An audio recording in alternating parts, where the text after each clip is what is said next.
I was kneeling in the garden, hands deep in the soil, when a sharp pain shot through my lower back. I froze, my breath catching in my throat. For a moment, I couldn't move. It wasn't just discomfort. It was the kind of pain that stopped you in your tracks, the kind that sent a warning through your entire body. I squeezed my eyes shut, willing it to pass. Not today. I had things to do. The garden needed tending. The sun was barely up, the air still crisp, carrying the scent of damp earth. This was my routine, my escape. But my body had other plans. A shadow stretched across the ground beside me. "You okay?" The voice was deep, familiar, but unexpected. I looked up, squinting against the sunlight. It was him, my sister's son. He stood at the garden gate, hands in his pockets, looking down at me with concern. I hadn't seen him in months. His presence caught me off guard, not just because of the timing, but because he had changed. He was older now, more defined. Broad shoulders, confident stance, that effortless ease of someone who hadn't yet felt the weight of time. I started to speak, but winced as the pain flared again. He stepped closer. "Here, let me help." Before I could protest, he reached down and carefully pulled me up. His grip was strong, steady, and for a moment I felt small next to him. "You shouldn't be doing this alone," he said. His tone wasn't condescending, just matter of fact. "You need to rest your back." I shook my head. "I'm fine." He raised an eyebrow, unconvinced. "Come on, you can barely stand up straight." I wanted to argue, to brush it off. But the truth was undeniable. Standing was a struggle, and the idea of sitting down, even for a moment, was tempting. He didn't wait for me to decide. Gently but firmly, he placed a hand on my lower back and guided me toward the house. It was an instinctive gesture, something casual, something that shouldn't have meant anything at all. But I felt it, and I wasn't sure why.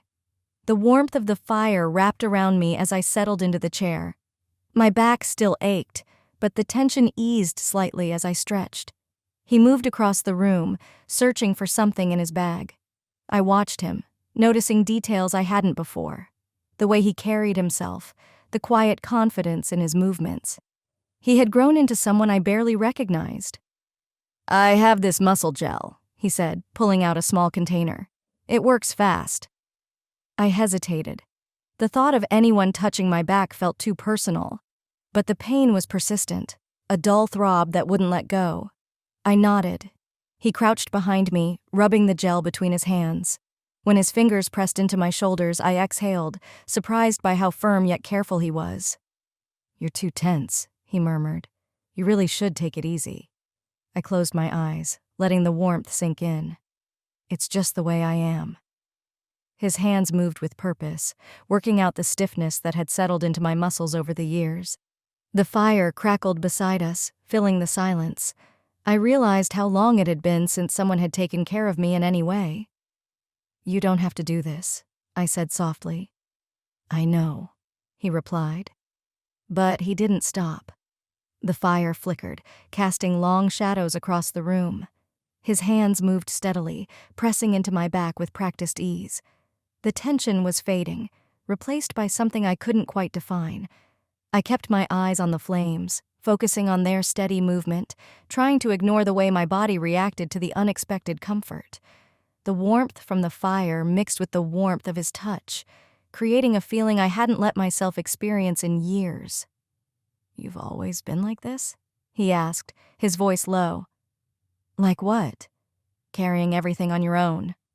I let out a small laugh. "Some habits don't break." He didn't answer right away. Instead, his hands slowed, fingers pressing gently into the muscles at the base of my neck. I shivered, not from cold, but from something else entirely. It had been so long since someone had been this close, this intentional.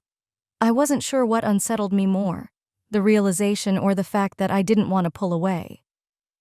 "You don't have to," he said finally.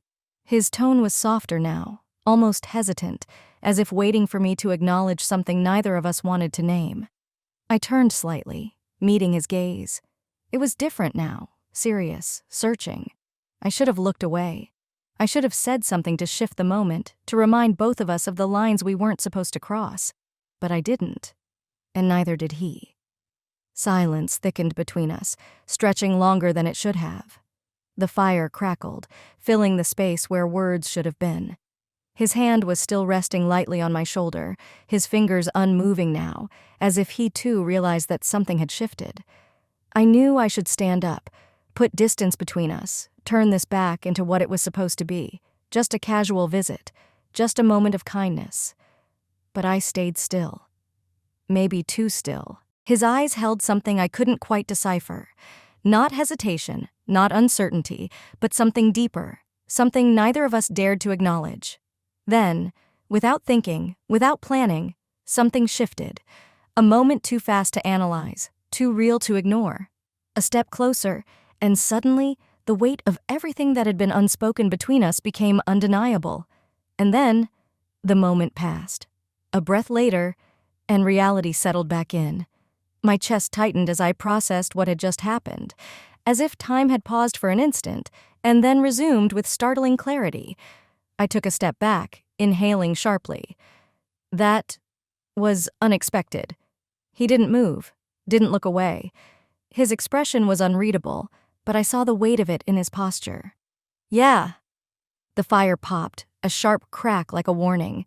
I turned away, pressing my fingers against my temple. This was a mistake.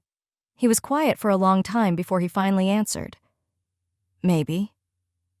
I stood by the window, arms crossed, staring at the darkness outside. The fire behind me flickered, its warmth now feeling distant. The weight of the moment pressed against my chest, and yet there was nothing to say that could undo it. He hadn't moved. I could feel his presence still, steady, waiting. The air between us had changed, charged with something we both understood, but neither dared to name. I squeezed my eyes shut, willing clarity to come, but my mind was a storm. I should go, he said finally, his voice quieter than before. I swallowed hard. Yeah. But neither of us moved. Time stretched, an unbearable pause where 100 things could be said, but nothing was. When I finally turned to face him, he was watching me, searching my face for something. An answer, maybe, or permission, but I had none to give. He exhaled, rubbing a hand over his jaw. This won't just go away. He was right. It wouldn't. I could feel the weight of his words settling into my bones. I opened my mouth to speak, to agree, to say something safe, something final, but nothing came. And then, just as he took a step back, reaching for his bag, something unexpected happened. A loud knock at the door. Sharp, urgent. We both froze. My pulse jumped. It was late. No one ever came by unannounced.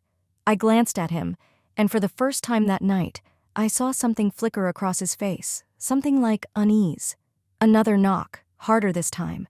I took a slow breath and moved toward the door. My hand hesitated on the handle.